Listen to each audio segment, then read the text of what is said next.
家菜要真的懂后吃了，客家小炒嘛，小炒，后嘞，后嘞，那个料嘛，后嘞，各位同学，松口嘞，路是上刀嘞。上口嘞。节目一開始啊，先生先老太家來問我一下。嘿，大家好，我係羅烈士。哦，大家好，我是客家妹民族。先生，今天我们把按到后上的后上的请过来。你讲那个吼西焖西炒，都带有炒吗？平常时炒还唔辣係冇？哦，冇問題啦，東西南北，乜嘅事情就做得。拿來鴉片後，老大家討論啊。好，老師一開始的時間啦，因為今日後上的太傑出了啦，那要看到各位啊，全部都是俊男美女，而且啊，最近啊都會創造兩位係最有名的人。我們先請他們自我介紹一下，好不好？好啊，好啊。我先請我們的盛玉，先老太家問候一下。Hello， 大家好，我係新客家廣播電台嘅羅盛玉，大家好，大家好。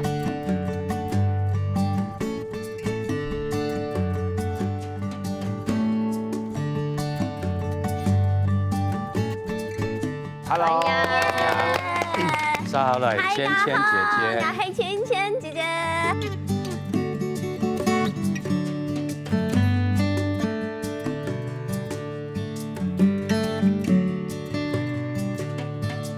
Hello， 大家好。我係芊芊姐姐。哈，大家好，我係文玉哥哥。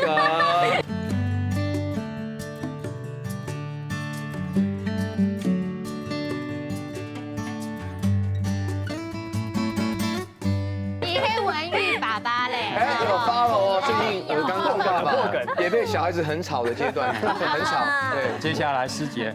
大家好，大家好，我是客家小炒的炒爸师姐。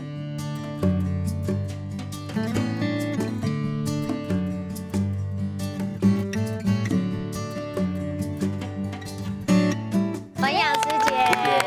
大家好，我係客家天視台最佳新聞主播廖啟珍。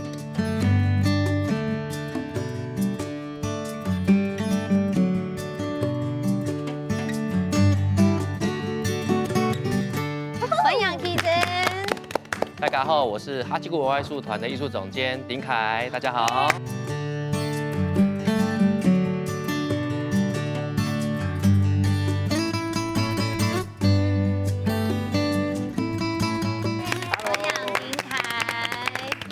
老師，你見唔見啊？老外同好，這些都我好朋友，親親哥來都也到位。對大家面前，我來演假，我來吵嘛解，你要來老大家講清楚。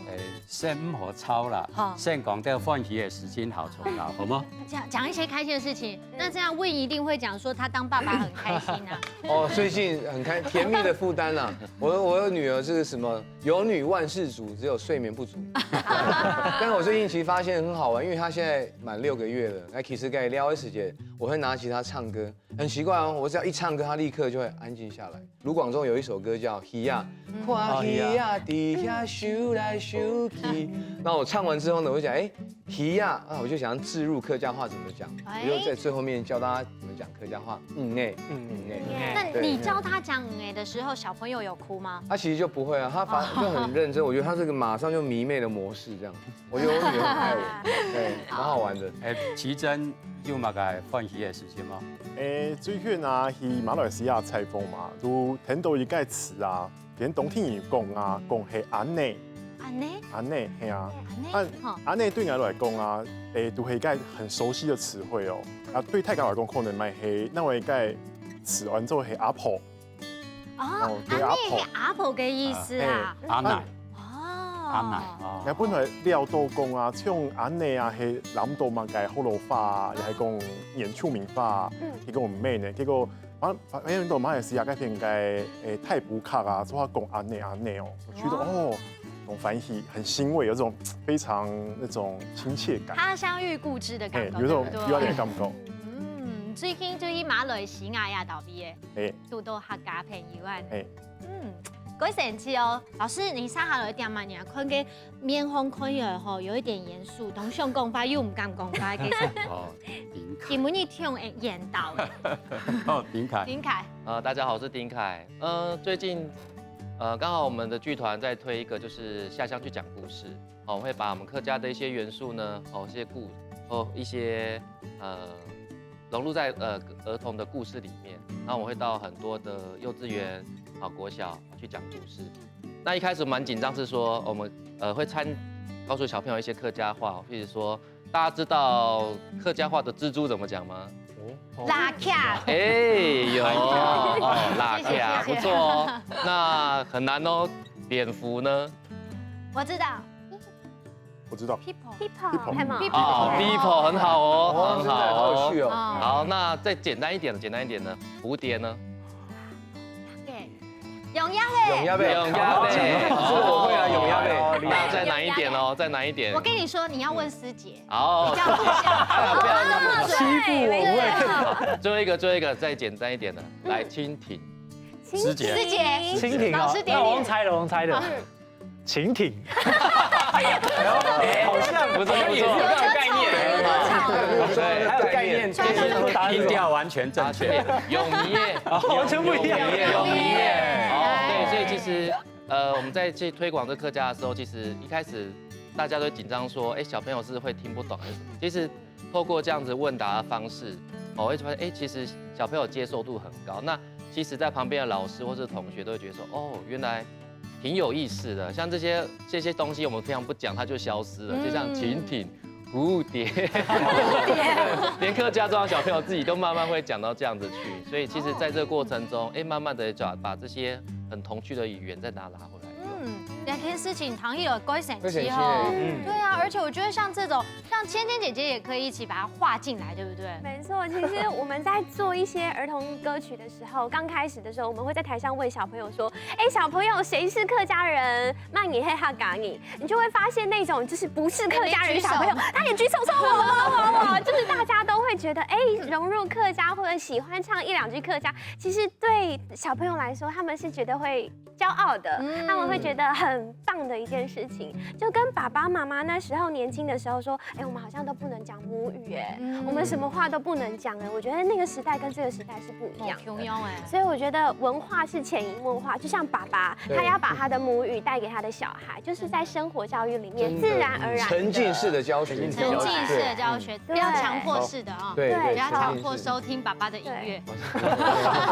然后其实我还有想到一个啦，上次我也是问小朋友说番茄怎么说，结果小朋友怎么跟我说吗？我妈懂吗？他说反切，我说蛮有味道，可以说，好骂人哦，可以哦，反这样很绝呢。对，不行，我都不行哦。那觉得怎么讲？tomato，它是外来语嘛，日本外来语。信上的呀，信上。哦，芊芊姐姐在讲到老师，因为芊芊啊，佢唔但唱会冲歌诶，会做漂亮姐姐，还会设计，连她都那道别都贴片都用哦，伊讲，讲的时间就做的看到亚作品，非常受到欢迎。谢谢。真的。盛玉呢，如果在你的工作领域里面，最近有没有把客家带进来，发现什么该省气候高的事情？哎，对，就是如果说把客家带进来，因为我们其实我在电台里面会发现说，其实大家会发现就是听客家的听众都是会比较年长的嘛。可是大家就现在看到现在在电视前面的观众朋友们会发现，怎么会有一个电视节目像我们这样子，竟然会有6个年轻人？对，在这种客家节目，这西文西操啊，这其实就是一个很突破一个创新。我觉得光是这个节目就是一个很有趣的一个对客家的一个发展。老师，还有清明一闪一点点抽都给，你知道为什么吗？我跟你打小报告，因为后你用啥呀？他讲下基完全汤姆，以后哎呀，我听得懂吧？有一些反应哦。唐老师，你不可以讲他坏话。老师，家己有动腔的嘛？因为客家人啊，不会因为家关系，唔咩客家人咩来关心讲，哎，客家小炒都计都系炒嘛嘅，先来问看一下，都在其上去炒嘛嘅。其实还蛮多的，因为如果大家知道，就是我其实不大会讲客家话，但因为开始做客家小手，也慢慢的就是因为写了蛮多的句子之后，自己也慢慢的知道一些音调。它其实蛮有趣，我可以稍微跟大家分享一下一个小故事，就是这个起源为什么要做客家小这件事情，是因为我们老家在花莲，我爸爸是花莲的客家人，在吉安那边，那我每年过年就回去嘛，但是回去的时候，其实就是老一辈的叔叔伯伯啊、爸爸他们都会用客家话聊天，然后我们年轻的一辈坐在一排，完全听不懂，就大家都听不懂，然后我就觉得说啊，好可怕，就是如果我听不懂的话，我的孩子应该也听不懂，我孙子一定也听不懂，所以或许我们可以开始做一点点小小的事情，从我会做的事情开始做，比方说我会画图，对，我会做粉丝专业，厉害。所以从这边开始做，然后就慢慢的找回一点点的这样的对这个语言的喜爱，我觉得是蛮好的一个开始。我一开始看到他的漫画的时候，我就觉得天啊，怎么会有一个客家人这么厉害？就觉得他就把那个生活的句子，符合时事哦，真的，今天报纸翻开什么是立刻就可以用，立刻。然后后来我不是有一次在街头实验做那个影片吗？非常有名的例子，就是他要掉 VCR 之类的。但是我觉得我一定要 cue 他，为什么？刚刚我们在台下在聊天的时候，我发现他最近跨界什么，他会 freestyle， 来一下，好不好？会 freestyle， 耶！叫客家金曲歌王叫做罗文玉，音乐充满惊喜，就像夺魂剧。有没有？我觉得可以，老师记下来。老师真的非常有押韵呢。下次来一个客语的版本吧。有，我想要尝试一下，就是把没有语过直接，还有押韵，对，要融入嘻哈里面。那这样好不好？既然你们都即兴了，因为今天我们年轻人的天下，帮老师即兴创作一下。没问题。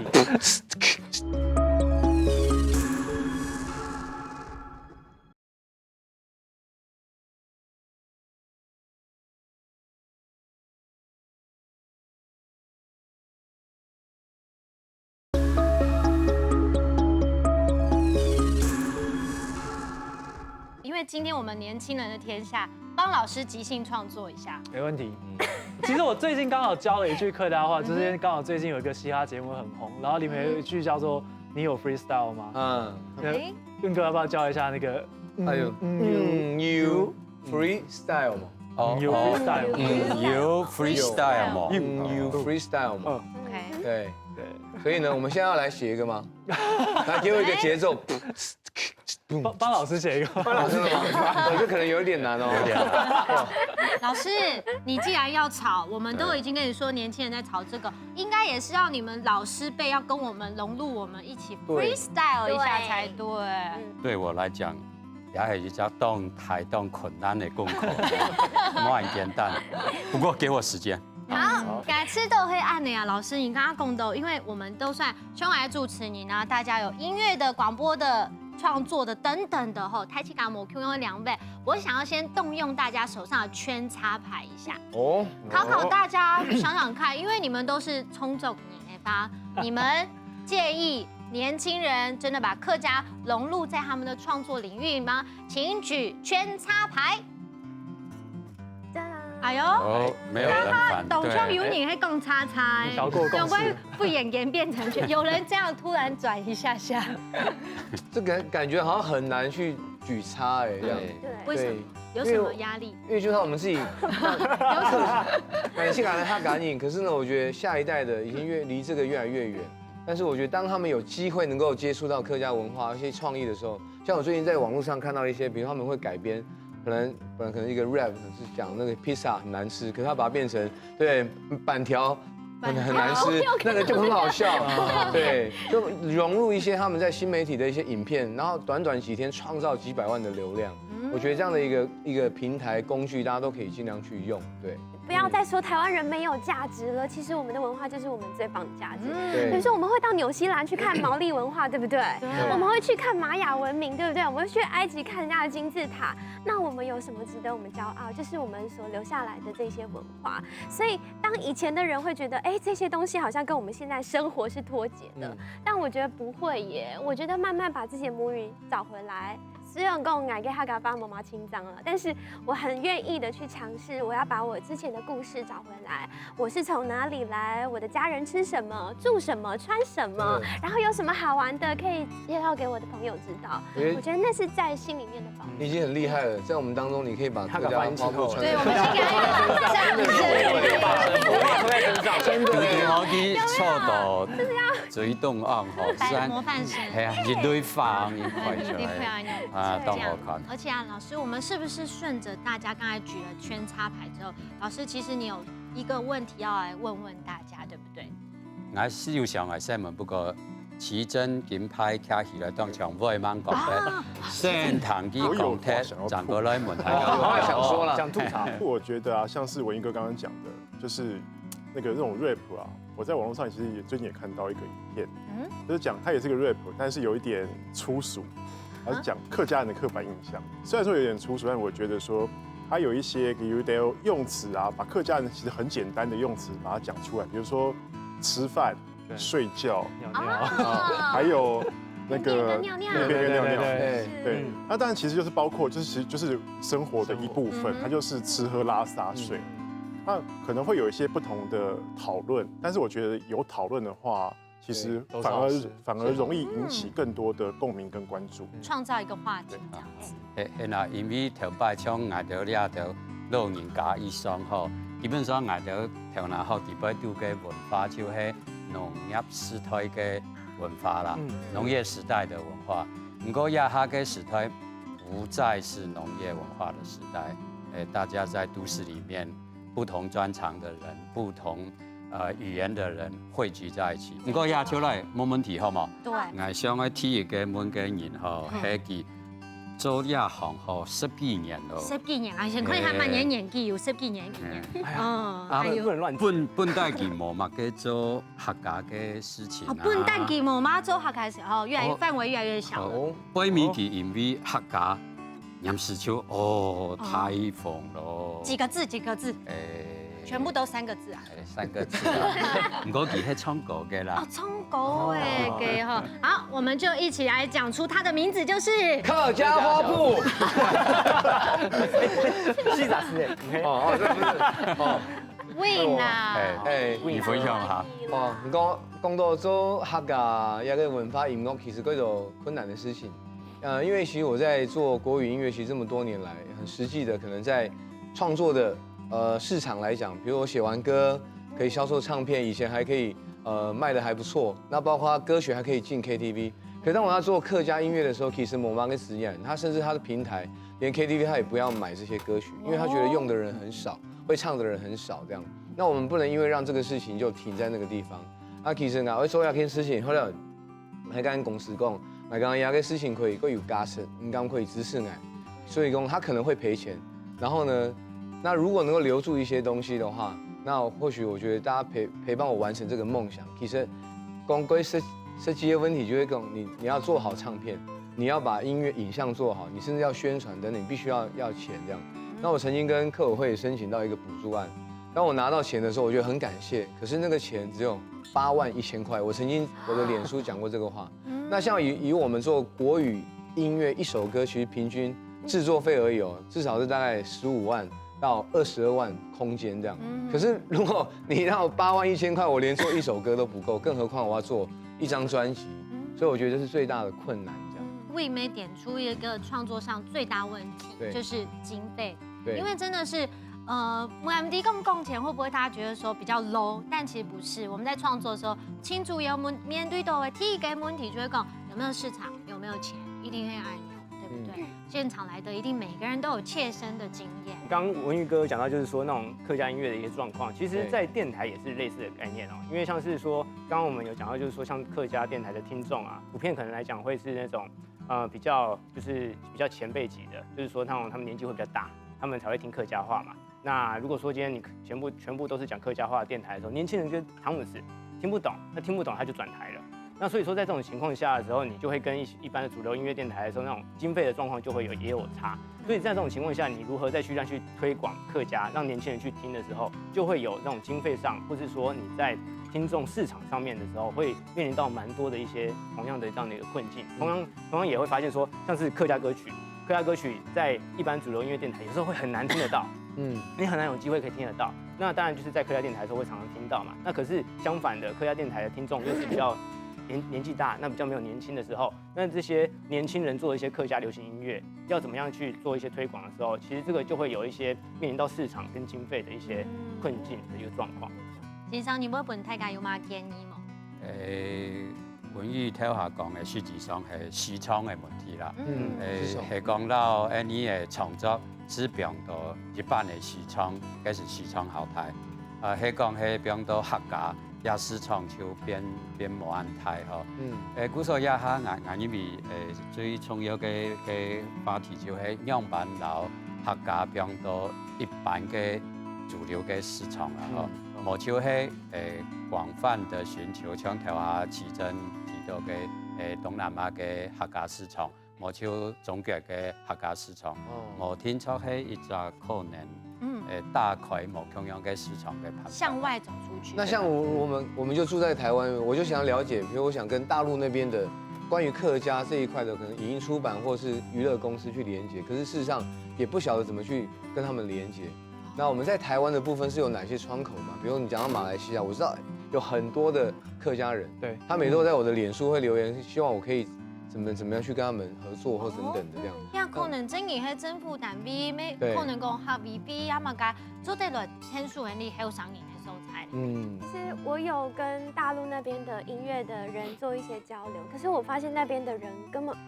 文化跟我們這邊有一點點的不一樣，很大不一樣。黑片撒黑，對生活的模式，他們不說華語，他們不說我們的國語，他們就是在那個地方，就是自然而然全部都是客家話。對，所以他們不會覺得，我唱出來的這些東西是有多麼的特別，反而是我們的新穎的一些觀念進去，比如說新的唱法、新的觀念，不要再唱那些就是山歌，然後對唱的那種感覺，他們好像比較會喜歡這樣子。所以你一過去就變成客家界的蔡依林，有可能哦。但是我不得不說啦，就是在我從細個時節啊，我唔會講客家話，那時候真的我只會唱什麼三內啪啦啪，西耶麻啦麻。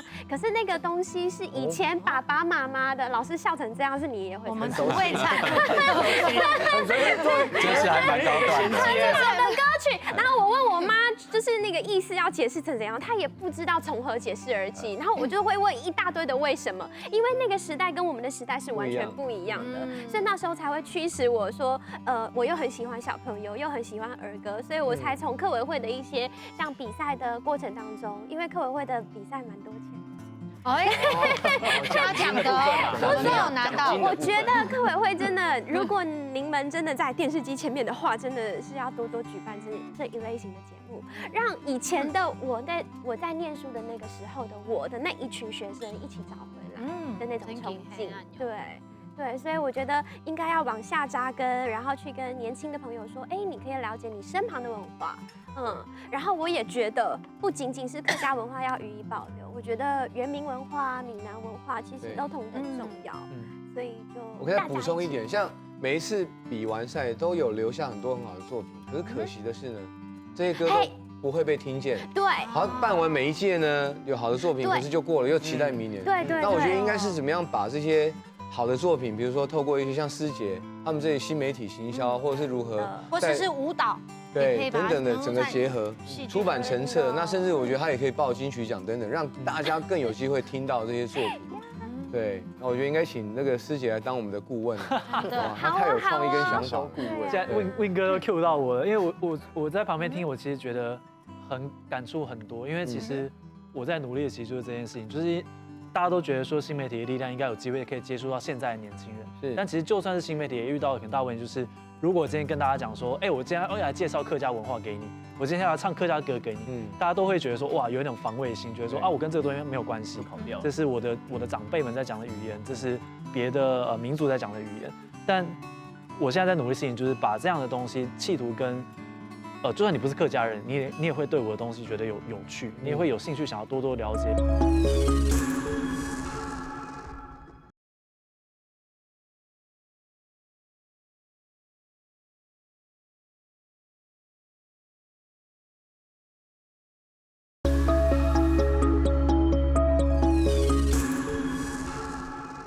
刚才师姐也是讲到一个很关键字防御心这件事还蛮有趣的。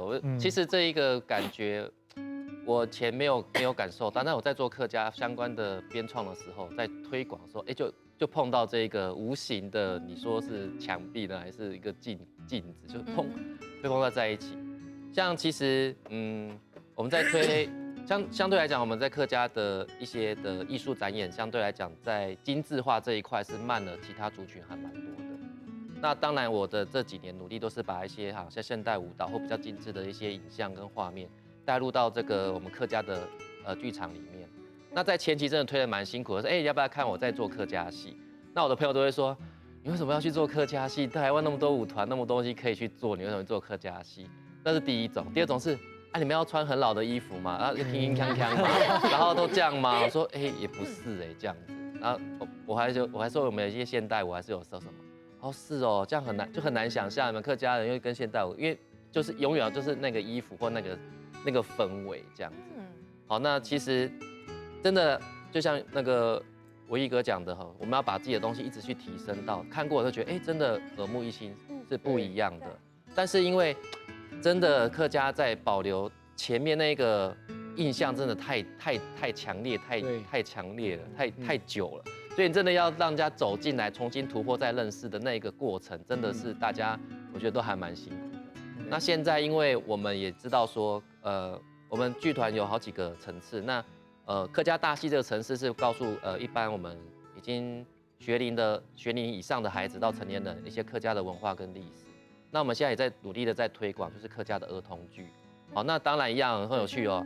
假设我问各位爸爸，来，今天要不要看一个儿童剧我导的，我请你们来看，你会怎么讲？好啊，好啊，没问题。好啊。我们来看一下客家儿童剧我导的哦，你们要不要来看？客家人。我怕我小孩子听不懂我怕我小朋友听不懂或者什么，这个就一下就会软钉子，就是这个东西马上那个东西会出来。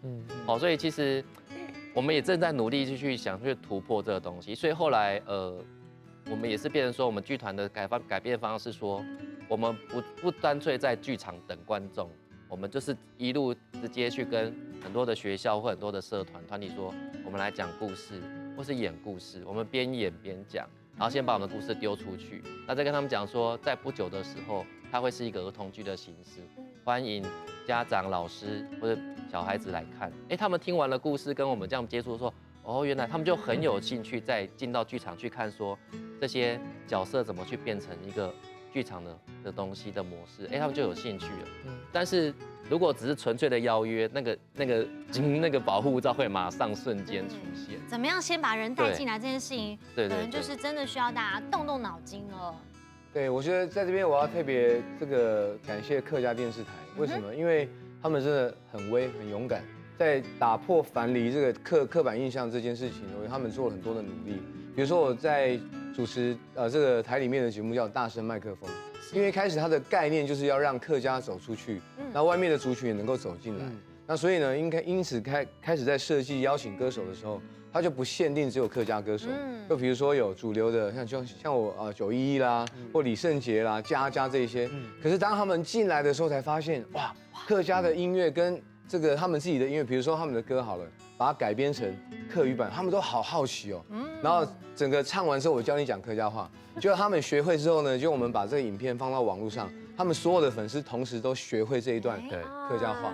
对，类似的，我觉得就是能够让客家走出去，然后外面的人也能够走进来，我觉得这事情是很棒的一件事情。也是客家主流化了，客家主流化，想办法让议题是在整个主流的论述里面放在上面。对，真的，客家没有矮人家一截了，没有，我们至少可以能够走上国际舞台的，我觉得。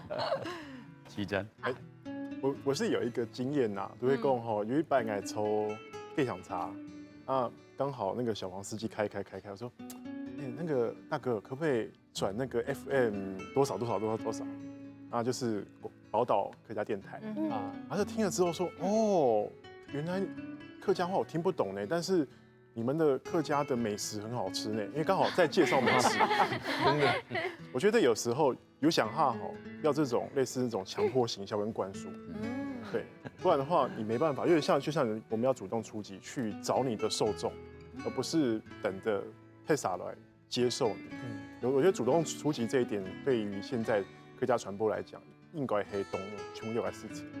其实真讲到，我觉得也是是大家讲到一件很特别的一个方式哦。其实我们年轻人跟就是比较传统的一些想法会有一些不一样，因为传统的话就是会很坚持说一定要去客家的这个概念，可是我们年轻人的想法其实要去改变，是说把客家变成是一个亮点，变成是一个特色，然后把它去做一个突破。那像是说我们自己在做，尤其像是刚奇珍有讲到说像是那种广播节目，那像是如果我们今天要学一个语言好了，假如说我今天要学韩文，可是我就已经不会韩文了。然后结果我今天在听一个广播节目里面100%都在讲韩文的时候，你是不是就已经害怕不敢去听了？那所以说有时候我们为了要让年轻的听众去能够在广播节目上能够去接受客家话，通常我们就会用就是一些比例式的，可能说就是一些华语，然后一些客家话去做一个搭配，让那些听不懂客家话的人来愿意降低那个门槛，降低那个隔阂。那像我自己在做的时候，因为我之前从英国回来，所以我就会比较想说用一些特别的方式来去用英文夹杂在里面，所以我可能就会用就是华语啊，或是用客家话跟就是英文来去让大家去接受，可以让，而且刚好因为就像师姐，像我们这种本来不太会讲客家话，或者说听不太懂客家话的一些状况的时候，我们更能够体会一般大众对于客家的想法，而不是说站在前辈们，就是大家都很会讲客家话，觉得说你们年轻人怎么都不会讲客家话，就这样的一个概念。所以我们刚好可以用这种角度去思考，说怎么样让一般大众去切入到客家的这个点，然后同时降低门槛，让大家可以慢慢的去觉得客家是一个很特别的一个东西，然后觉得有特色，像刚刚有讲到说一些客家结合一些 rap 啊。然后在新媒体上去打破一个就是大家关注的一个地方，先引起关注之后，再去熟悉这样的一个文化，慢慢把它调进来，这样。对。其实我觉得刚刚大家其实都在讲亮点这个东西，就是要引起关注的这样的一个话题。我认为文化这个东西，它其实是潜移默化，它不会是你立竿见影，你今天这样子插一个旗杆在那里，你就马上就看得到影子。它其实是在我们生活当中会慢慢跟随着我们。所以我会认为，像现在的经费这么的少，我觉得缺乏了很多人对这份文化的认同，跟这份文化他觉得它会有价值，所以应该被保留下来的这样的一个教育的观念。当我们的台湾人很多的小朋友，他们开始去了解这么多元的文化是我们大家的宝藏的时候，我相信他们长大以后，可能在围观的时候，可能在就是要推动文化这样子的一个产业的过程当中，其实我觉得会越来越顺利，所以我觉得我还蛮乐观的。但是当然，就是各位前辈们，你们真的要挺下去啊！因为其实我也觉得我们是站在别人的肩膀上面往前面去前进，所以当某一天我们衰老的时候，我们也要让人家垫在我们的肩膀上面往前面走。我想讲一个数据，然后大家也可以判断一下这个困境到底是怎么样。因为客家小草其实它的粉丝人数大概才5万人而已，但我们曾经一度是台湾最大的跟客家相关的社群，最近才被另外一个很厉害的粉专叫做客家妹陈明珠超过，也是只有5万多。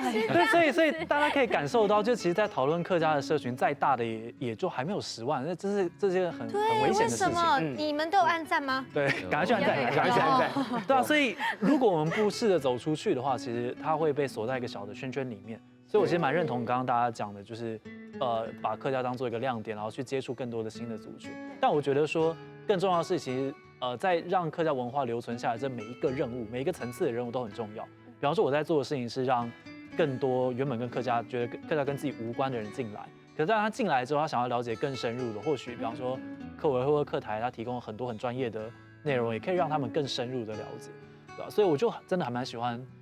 客家电视台最近做了很多的努力，包括像出境事务所，像这样的剧的内容本身非常有质量，然后它也是客语跟国语的夹杂，尤其主题曲，对，音乐也有。我身边就有非常多不是客家人在看这个戏剧的，我觉得这是很好的尝试。那有人跟你说主题曲蛮好听的吗？对，我觉得作词作曲人真的非常的厉害啊。对，哎呀，真的，所以不知道有没有机会可以听一段？你会唱吗？你来一下，陈明珠。看着大哥，手空电笼，直接副歌好了。我知道，哦，太高了，我觉得不错，很感动哎，对吧？真的是很棒。那你一定要讲一下那首曲子叫什么，让大家去搜寻啊。放心去旅行，风行，差点讲不出来，突然被哭到，卡了一下。所以咧，其實當從老件事情嚟講，你常常會認為培養一個當好嘅表演人才係等從啦。其實我認為無天才係培養更加多嘅觀眾，真係重要嘅事情。我們最棒的設計表演，還有表演的人在這裡，但是只是他們的努力是不夠的。我們要培養更多的觀眾，透過觀眾實際的參與就好像一個金字塔一樣，有很多不要是客家人的觀眾欣賞這個客家的相关表演。对，那就自然水涨船高堆起来的，我们的创作者还有表演者，就有够卡多年来形象，真是，因为有个都市场。你看，好像比如说国外的一些很棒的一些剧来好了，我们可能不见得听得懂他们的，对不对？哈，德文或者是很多英文我也不是很好，可是我就会抢着去买票那些，为什么？因为那些文化已经先吸引我了。那有没有可能大家以后努力？你要讲到客家的音乐也好啦，或戏剧啦、舞团等等的，哇，大家就真的哇，我觉得有亮点，我想去看。即或我不是客家人，应该说他有一个商业的模式，才能够养活一群人，然后能够让这个文化继续的传承，这样。经营太家多七家两倍都目标，我觉得我也是年轻人的代表，我也没这个公款，因为我开教育了都会做客家米食、客家美食。我最常遇到一个问题，大家都问我说，哎，客家美食哦，那你们都去拍那些客家人煮客家小炒啊、姜丝炒大肠吗？那其实这些就是我们所谓的刻板印象，他们确实是我们的传统，可是呢，我们有更多的创新。我们要如何让我们年轻一代的创新成为下一代的传统，甚至是每一代都一直被突破，让大家对于客家传统印象有一些新的印象。其实也就会你可能都在用太家无用嘅才情啊，努力看啊。係啊，古數外款重點係唔係單槍愛對亞條創作者。韓國表演者來神盲大表，重點還是想辦法把焦點放在觀眾，而這個觀眾不是客家而已，而是所有的主流社會，當然台灣就是所有的台灣的全部的朋友們，大家共下來欣賞亞文化，愛上亞爭係重點。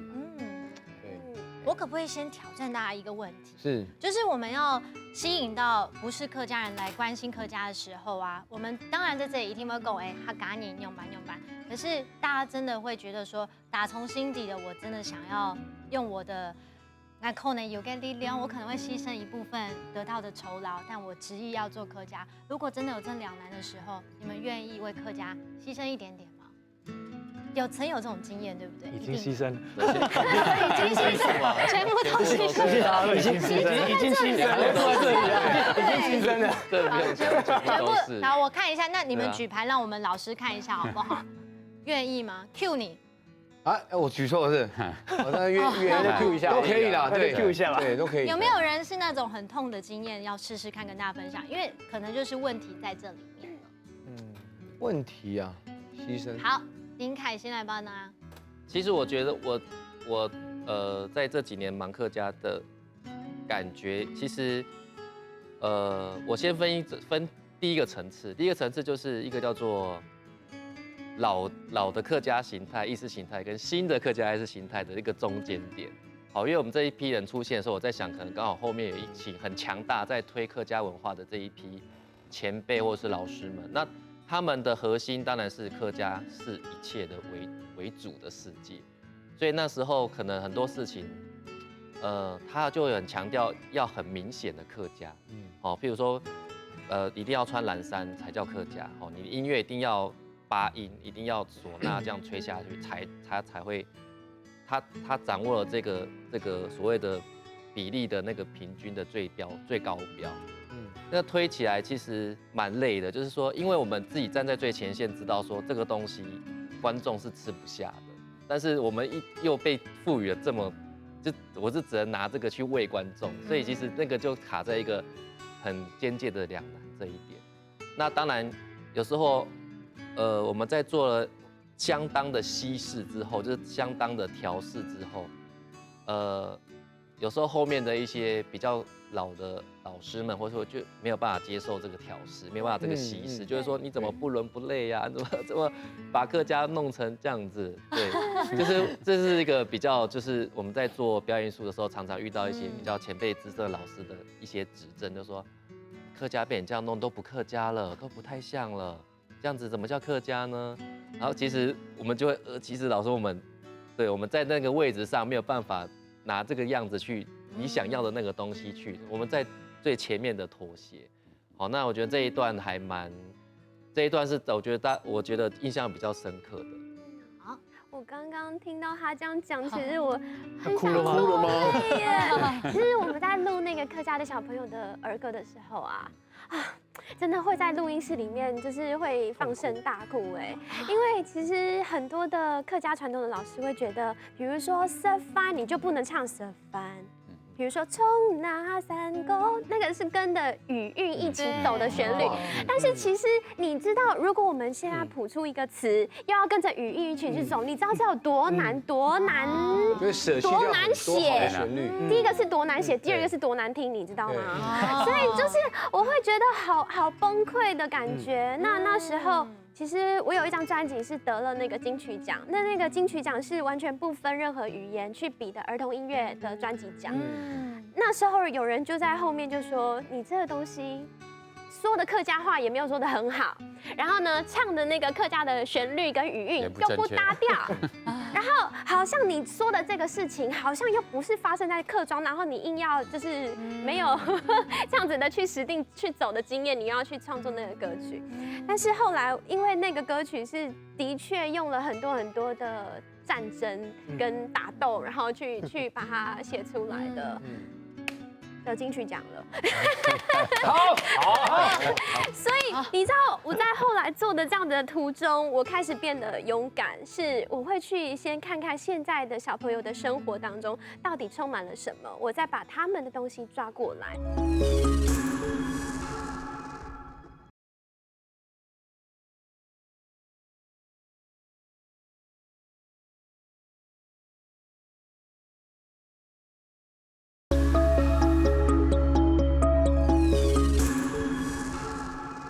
你知道我在后来做的这样的途中，我开始变得勇敢，是我会去先看看现在的小朋友的生活当中到底充满了什么，我再把他们的东西抓过来。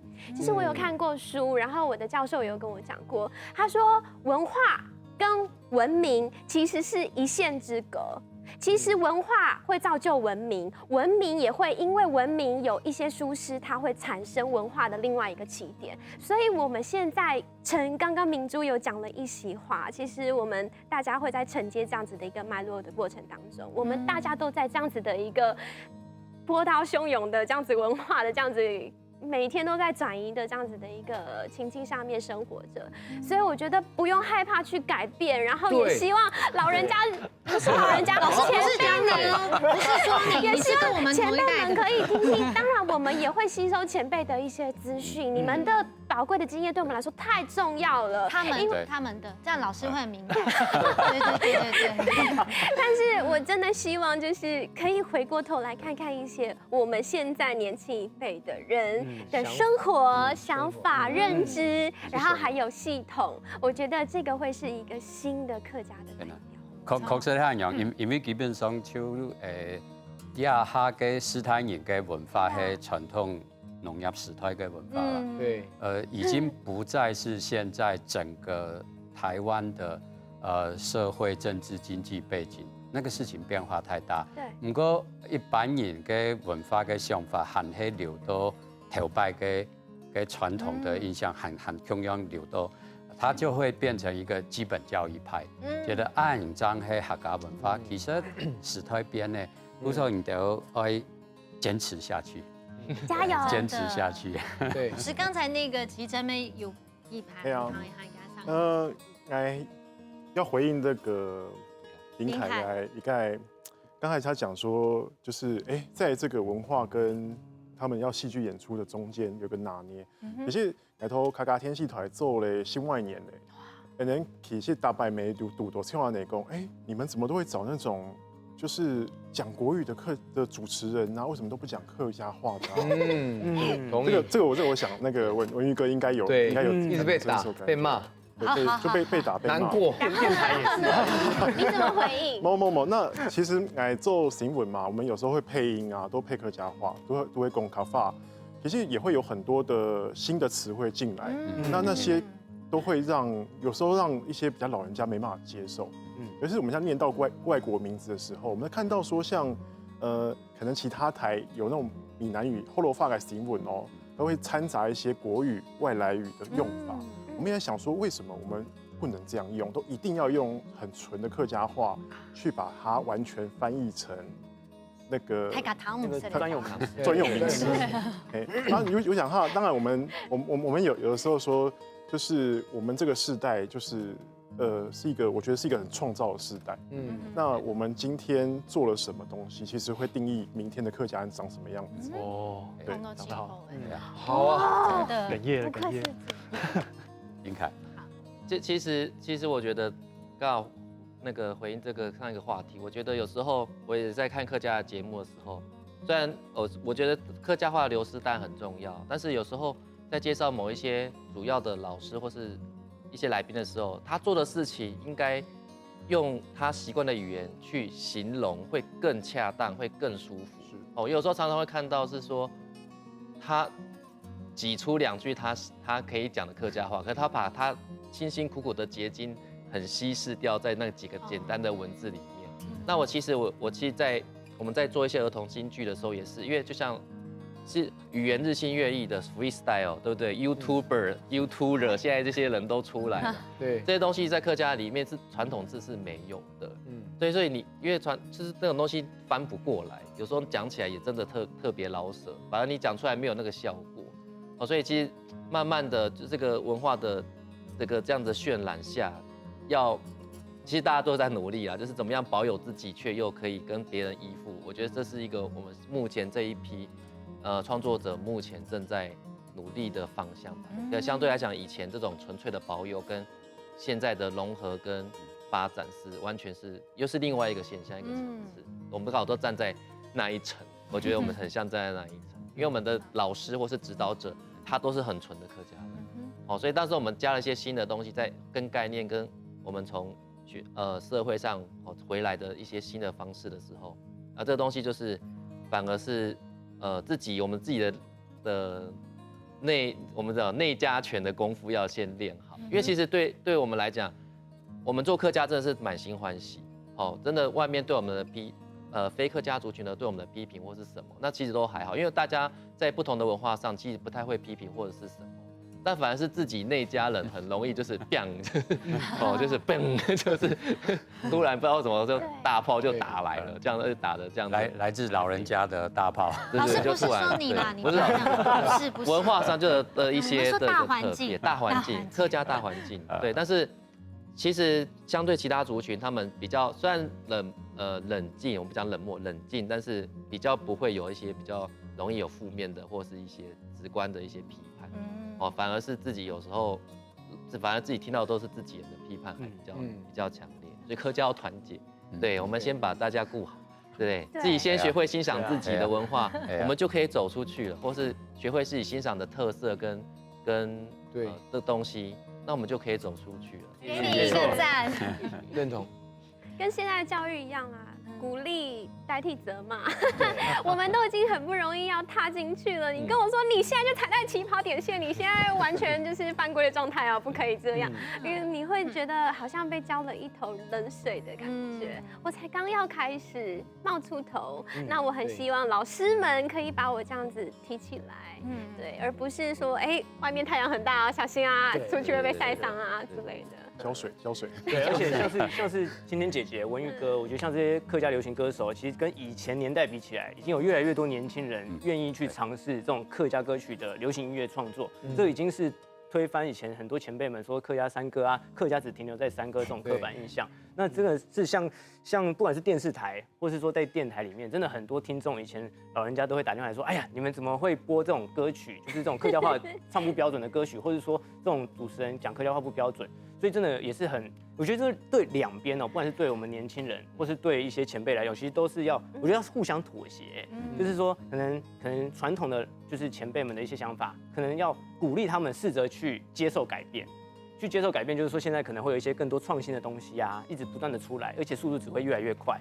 那对于年轻人来讲，要鼓励他们去多讲客家话，即使就像讲英文啊，你不会说你这就不是你的一些，你还在学习当中，那你敢愿意尝试去讲，其实这就很重要。敢愿意尝试去讲客家话，其实这就是很棒、很值得一个鼓励。不要去纠正说，你这样讲不标准哦，你这样讲不标准，一直定人家，哇，这样子他就会害怕，不敢去讲了。鼓励，对，用更多的鼓励，对，然后去接受改变。不过我相信啦，基本因为超多鸦片跟人全部非常坚强，非常坚持，一定可以继续做下去的。真的，而且可能对付卡迪，就像在家里面做事一样。有时候我们年轻人最会的是什么？先做了再说，让爸爸妈妈跟上我们的脚步。那是不是你还有想给一推哈嘎你？有时候在我们拿捏不知道该怎么做的时候，后面来压力，前面又想往前走。有时候我们先勇敢走出去。我相信呢，亚德哈嘎给你也斯泰尼，他也会慢慢跟着我们一起来。重点是我们要让更多人看到哈嘎。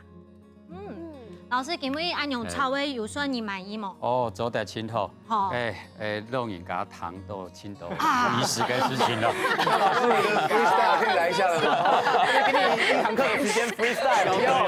老师，我经常做 freestyle。哦，下课。耶，刚才你新闻市场，下礼拜再见了，拜拜。张来了，拜拜。张来了。